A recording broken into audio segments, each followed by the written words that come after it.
Hello, my dear students. We are going to start a new chapter from trigonometry, some application of trigonometry. पुराने ज़माने में इसको Heights and distance भी कहते थे। सीबीएसई ने इसे टर्म 2 में रखा हुआ है क्लास 10th के लिए। So let's we start. एक इंस्ट्रूमेंट ज़रूर मैंने यहाँ पर फिगर में दिया हुआ है। उस इंस्ट्रूमेंट्स को कहते हैं थियोडोलाइट, और आजकल क्लिनोमीटर भी बनने लगा है।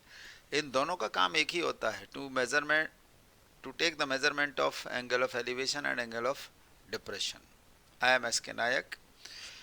In this case, if observer is watching upward, अगर ऊपर की तरफ देखता है तो ऑब्जेक्ट आपका नेचुरल है ऊपर ही होगा, ये उसकी हाइट होगी। लाइन ऑफ साइट उसकी अपवर्ड जाएगी तो उसका यहाँ पर एंगल ऑफ एलिवेशन बनेगा। जस्ट इसका उल्टा कर दीजिए।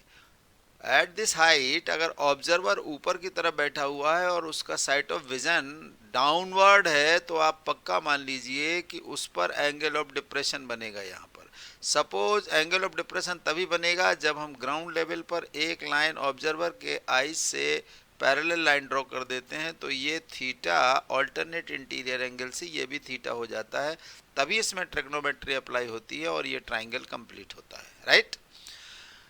ऑब्जर्व करना हो तो इसको बहुत अच्छी तरह से इस एग्जांपल से कर सकते हो। ये एक टावर है और टावर की हाइट फाइंड करना है। टावर की डिस्टेंस बी से सी तक की 15 मीटर है और ये एंगल ऑफ एलिवेशन बन रहा है 60 डिग्री।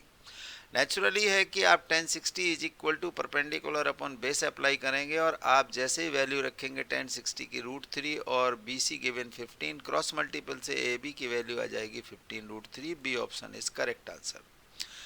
ऐसे ही अप्लाई करना है चाहे 2 ट्राइंगल्स का केस हो चाहे 3 ट्राइंगल का केस हो। इन दिस केस ऑल्सो यहाँ पर आपको ये लैडर का केस मिलेगा और एनसीईआरटी का बेस्ट एग्जांपल है ये 1 और 2 मार्क्स के लिए, क्योंकि टर्म 2 में आने वाला है। इसमें जब आप देखेंगे तो आपको डीसी फाइंड करना है कि लैडर का जो लेंथ ऑफ है वो कितना डिस्टेंस पर होगा।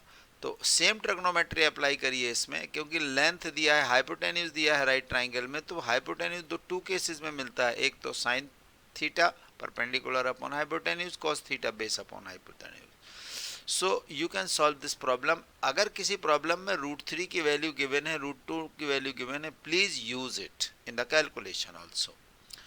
In this case also, example number 3, we see this is the tower and observer की हाइट ये दे रखी है। इसका प्रॉब्लम से क्या लेना देना है आप फुल प्रॉब्लम रीड करिए और फिर देखिए। बट द ट्रिग्नोमेट्री तो इतनी है कि ये राइट ट्राइंगल है और इसमें आपका एंगल ऑफ एलिवेशन 45 डिग्री है। राइट?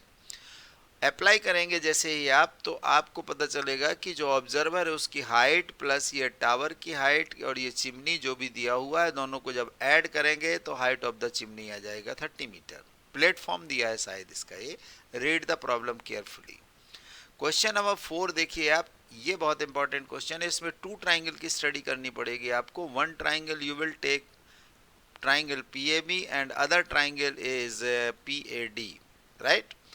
ऐसे केसेस में आपको 2 बातें ध्यान देनी है। Number 1, first you read the problem carefully, then you draw the figure, then apply the trigonometry. And trigonometry में 30 degree 45 degree and 60 degree angles की वैल्यू हर स्टूडेंट को लर्न होनी ही चाहिए, अदरवाइज ये प्रॉब्लम वो छोड़ देगा। साइन कॉस टेन, बस 3 डिग्री 3 ट्रिग्नोमेट्रिक रेशियोज की वैल्यू आपको लर्न करनी है। राइट? सेम प्रॉब्लम इस तरह की है और ये प्रॉब्लम मोस्ट इम्पॉर्टेंट है, इसको ज़रूर आप कर लीजिएगा। और ध्यान से देखिएगा कि जो सन की रेज होती हैं वो स्ट्रेट लाइन में जाती हैं, तो शेडो की कंडीशंस आप देखिए और फिगर को ड्रॉ करिएगा। स्मॉलर एंगल राइट एंगल से दूर ही बनता चला जाता है, इसलिए जो लार्जेस्ट एंगल होता है वो नियर द राइट एंगल होता है। ये इंपॉर्टेंट पॉइंट है, याद रखना पड़ेगा आपको। सेम 2 ट्राइंगल का केस यहाँ भी दिया हुआ है। 1 triangle we will consider in triangle PBD and other is triangle PAC। You will get your answer. हाँ, एक बात जरूरी है, अगर डिनोमिनेटर में आपका इरेशनल नंबर कोई आ रहा है तो उसे रेशनलाइज कर दीजिए बाय कॉन्जुएट, सो आपको कंप्लीट आंसर टैली हो जाएगा आपका, जैसा आंसर सीट में दिया हुआ है। एक ये ब्रिज वाला क्वेश्चन है, इसको जरूर करिएगा, क्योंकि यहाँ पर ये जो डॉट लाइन है ये आपकी पॉइंट P से जाती है। पी से जाने वाली लाइन पर जो एंगल बन रहा है ये 30 डिग्री है, तो अल्टरनेट इंटीरियर एंगल से ये भी 30 डिग्री हो जाएगा और ये भी 45 डिग्री हो जाएगा, तभी जाके आप ट्राइंगल के अंदर स्टडी कर पाएंगे। AD की डिस्टेंस फाइंड करिए, BD फाइंड करिए, दोनों को ऐड कर दीजिए, आपको AB मिल जाएगा। ट्रिग्नोमेट्रिक रेशियोज में फिर वही मैं बार बार कहूँगा, 30 डिग्री, 45 डिग्री, 60 डिग्री की वैल्यू हर बच्चे को याद होनी ही चाहिए। So main steps to solve the problems height and distance is, first you read the question carefully and draw the figure. Figure draw करने के बाद ट्रिग्नोमेट्रिक रेशियोज को अप्लाई करेंगे साइन कॉस टेन के केस में, जो हमें रिक्वायरमेंट जल्दी देगा। And learn the value of 30, 45 and 60 degree. In case of sine cos tan others अपने आप याद हो जाती हैं। Then you have to apply your trigonometry. आपके लिए होमवर्क में मैंने यहाँ पर 3 क्वेश्चन दिए हुए हैं और तीनों क्वेश्चन आपको करना है। First you read, then draw the figure and apply the trigonometry in this case also. This is also your homework. Third question में आपको जरूर इसमें 2 ट्राइंगल्स के फिगर बनेंगे और इसमें भी 2 ट्राइंगल्स के फिगर बनेंगे। Thank you very much. Complete your homework and class work. अपना ध्यान रखिए और सबका ध्यान रखिए जो आपका ध्यान रखते हैं। All the best.